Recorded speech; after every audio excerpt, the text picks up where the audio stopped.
All right, and welcome back to part two of the ePortfolio reflection. So let's jump straight into the assessing of my work from the beginning of the class. So let's start with the major assignment tab here. So we can, well, I might as well start with the web page that I built here. So actually, I shouldn't start with that. I'll start with the Discourse Community and Issue Proposal since that was the first major assignment that we had. I could have done a lot of different things here. Exactly. I probably could have indented right here. That would have been a good thing to do. Actually, maybe maybe indents don't pop up on here. I think so. Yeah, it looks like they don't. So, anyways, 31 of January, pretty early start of the class. So basically, I just pretty much give not really that much of an in-depth explanation on exactly what I was planning on talking about. I could have approached that a lot better, as the feedback I got from Dr. Grauman said, but I did not. So, anyways, that's it's kind of like the start of that. But we can always go to the feedback response and take a look at each and every one that I don't believe I talked about throughout the my responses here in a minute. So here we got the second major assignment, the start of the unresearched draft, which was basically just about what we know about our issue proposal without using any sort of third party resources such as Google Scholar or anything like that to search anything. Basically, I picked the matter because I knew a lot about it and I valued it a lot, as I explained throughout my other screen, Castlematics. And yeah, basically, I guess I can just get into what exactly I did wrong with Dr. Grauman's responses in this tab right here. I think that will be the best play I can make right now.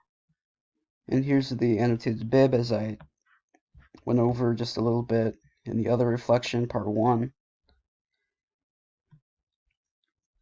Yeah, as I said, this was the first one I've done, and I'm pretty sure I did a good job on it, especially the formatting of it. And what I mean by formatting was the cites right here, the works cited right before the analysis and the question for the four sources we were supposed to obtain for those four questions. I think I did a good job on that part. Okay, I'm gonna have to include, oh, it's up here. Yes, and getting into the website or blog or podcast or whatever genre we were able to pick for our our one of our last projects. I got the tabs right here. A little bit of talking about exactly why student athletes should be here. We'll go to the about section now. Explain a little bit about time right here and why exactly student athletes don't value time as much, and why I get into a little bit of why time is one of the most valuable things that an athlete could have. And I know that not because of the resources that I found, but basically my own subjective experience throughout it, and as well as my friends, because during my first year track, I talked about it here. Time is something that I didn't value at the time. I did a lot of other things throughout my practice time, which I shouldn't have done because obviously I did not know where I was going with track, and I could have been somewhere else today with track. I could have been still in track in another school, and I could have had, a lot of different things, which is exactly why I believe student athletes should stick to what they committed to at the beginning. Here's a tab I called For You, mainly for the student athletes that are here on this page. This is a message for all student athletes, yeah. and this is probably the realest I can put it. Put down your video games, your social media, and focus on what's ahead of you. I could not have probably said that any better, and neither could have my coaches, because that was probably one of the most things said to us by our coaches at the beginning of track. When we had our first initial week, was mainly just about nutrition and pretty much everything that uh, goes down within our track and field commitment and everything. And here's a little bit about GPA and stuff like that, which was something that a lot of student athletes need to value, but I don't need to get into that at all. Find your motive here, and story about Wilma Rudolph, a very important figure in the track and field community, especially back then, with what she accomplished and what others thought that she couldn't have, which what she did.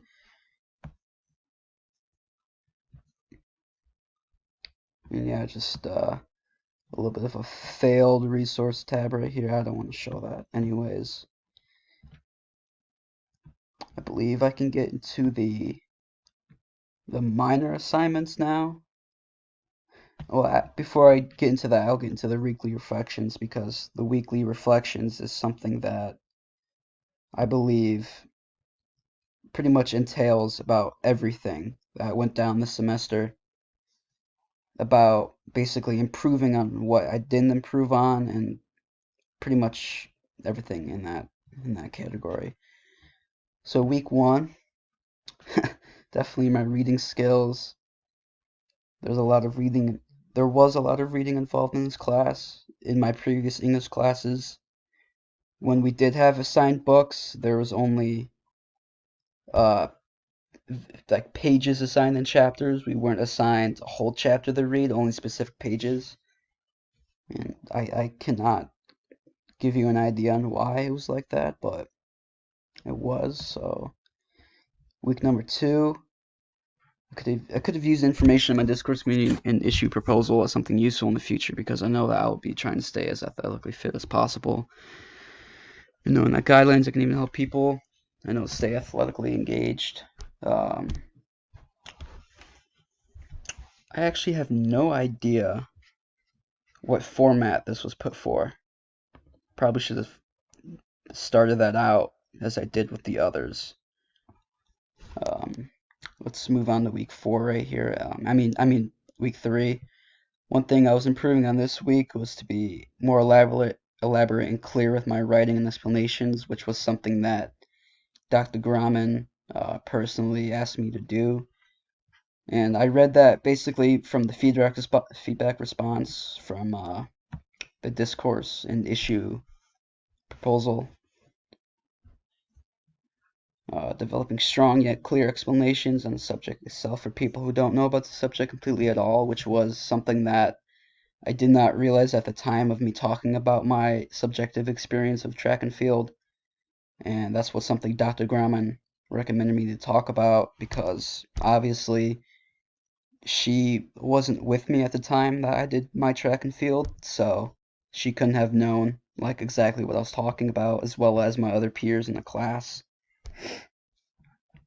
Week 4, something I learned was various methods of research, such as the daisy chaining right here. That was something I did not know about, but I quickly learned on that, and I think I did a good job at actually doing the daisy chaining, especially for my my unresearch project.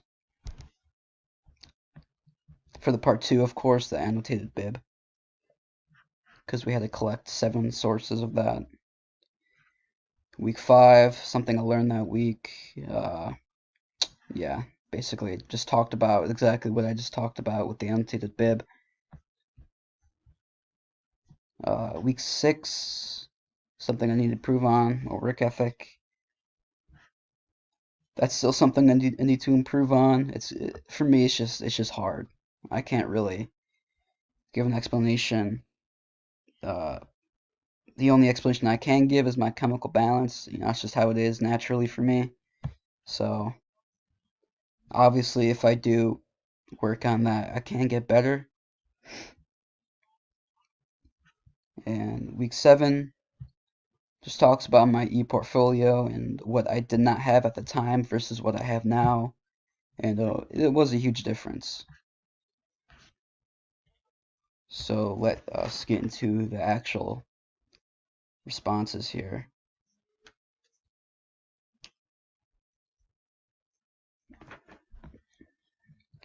So with all the feedback that Dr. Grauman gave to me, I read through all of it and pondered upon it, especially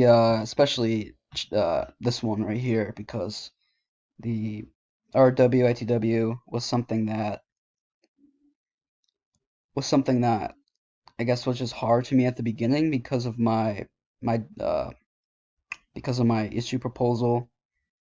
You know, it's kind of hard to, I guess, enforce a website upon an athletic community specifically, and that was one reason why I did not go through my original plan, which was a podcast. And there are plenty of reasons that I'm pretty sure I talked about in the reflection itself, the reflection portion of itself of the project. Uh, I think I did pretty well, except for except for being clear, which was something that I should have worked on in like my week number 1 or 2 of the weekly reflection. But anyways, that's just something I need to work on with myself as a whole, not just on the academic part. And I guess that pretty much entails my athletic part too, you know.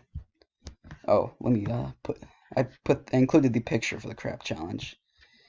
So this would have been my, it's not very aligned at the moment because of how I took the picture with the snipping tool. Um, there's a bit more on this side, which you can tell just by looking at it. This side's a bit longer, so everything would be pushed off. All the pictures on the page would be pushed off a little bit to the right. So yeah, that's that. I could have done a way better job on it, but I just didn't. So that's that, I guess. Thank you for watching, and yeah, that was part 2 of my ePortfolio reflection. Thank you.